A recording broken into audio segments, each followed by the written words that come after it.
Optimiser l'attention du spectateur. C'est super important parce que garder l'attention du spectateur, c'est qu'il reste au bout, c'est que la vidéo a plu et donc du coup, l'algorithme des réseaux va automatiquement mettre en avant la vidéo. Et si c'est pas l'algorithme, peut-être la régie publicitaire. En tout cas, plus vous gardez l'attention du spectateur sur votre vidéo, plus il reste longtemps, plus tout le monde est content en fait en réalité. Donc c'est ce que tout le monde recherche. Et je vais vous expliquer en un cours comment on fait. C'est faux. Je vais juste vous mettre les bases et ensuite on va les voir plus en détail plus tard. Le changement de rythme, c'est ce qui fait garder le spectateur sur la vidéo. C'est comme les histoires. Il n'y a jamais une tension constante. Si vous avez vu les Marvel, vous avez vu que c'est pas tout le temps de la baston pendant 3 heures. Donc oui, dans une histoire, il y a plusieurs phases. On peut citer le fameux chemin du héros si vous voulez, mais globalement, il y a une évolution, il y a des péripéties. On sera jamais sur un rythme soutenu ou un rythme tout le temps lent. On peut avoir un rythme général qui est rapide ou lent, mais globalement, il y aura des variations de rythme. Comment on applique du changement de rythme? Alors déjà, ça se fait au script, dans le scénario. Ça se fait aussi au tournage, via la voix, l'attitude. On peut ralentir ses phrases.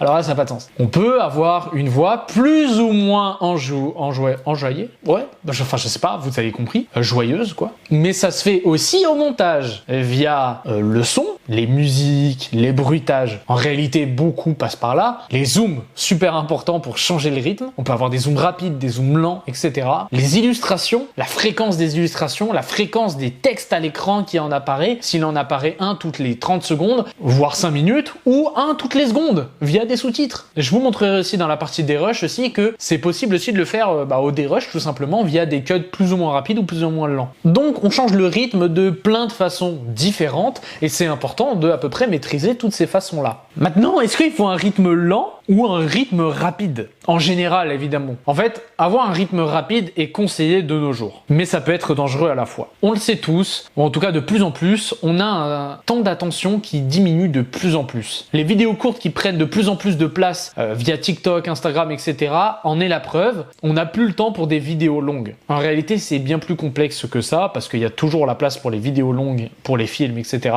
Mais sous certaines conditions, et c'est différent. Enfin bref. Certaines personnes qui ont vu que l'attention baissait ont remarqué que le plus souvent qu'un texte est affiché à l'écran, un son dans nos oreilles, une image, le cerveau doit l'analyser tout ça et doit donc rester concentré et reste focus parce qu'il est en mode ok, j'analyse l'image, ok, j'analyse le son, ok, il y a une image qui est apparue et il n'a pas le temps de se reposer. Il n'a pas le temps de décrocher de la vidéo et de partir. Par conséquent, on pourrait dire qu'un rythme rapide fait garder les gens. C'est pas totalement faux. Mais c'est pas totalement vrai. Parce qu'ils peuvent s'épuiser et décrocher. Ça peut épuiser le cerveau de voir des textes partout à l'écran pendant plus de 3 minutes. C'est un peu ce qui se passe dans ma vidéo personnelle, le meilleur plugin Premiere Pro 2022, où la plupart des retours négatifs qui m'ont été faits, c'est que le montage est génial, mais il y a un peu trop de trucs qui apparaissent à l'écran et du coup, on comprend pas trop ce que tu nous racontes. Et c'est pour ça aussi d'ailleurs que dans cette formation, je ne mets pratiquement rien pour que vous puissiez vous concentrer sur ce que je dis. Mais il peut y avoir aussi l'effet inverse de vous vous ennuyez parce qu'il n'y a rien qui apparaît à l'écran et qu'il faut rester concentré face à un gars qui nous parle et qui n'est pas forcément tout le temps très clair. Peut-être. En tout cas,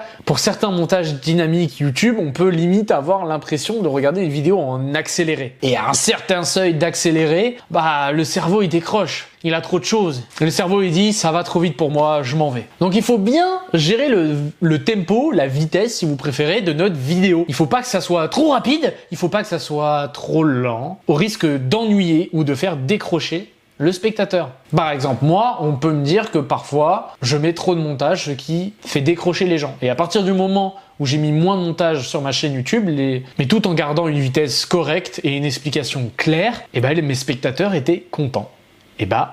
C'est pareil. Cette partie organisation est finie. Maintenant que vous avez vos presets, que vous avez vos templates, que vous avez le plugin Premiere Composer, que vous avez optimisé Premiere Pro, du coup, il faut lancer le montage. Et on va commencer par la première étape, le dérush. À tout de suite dans la partie dérush.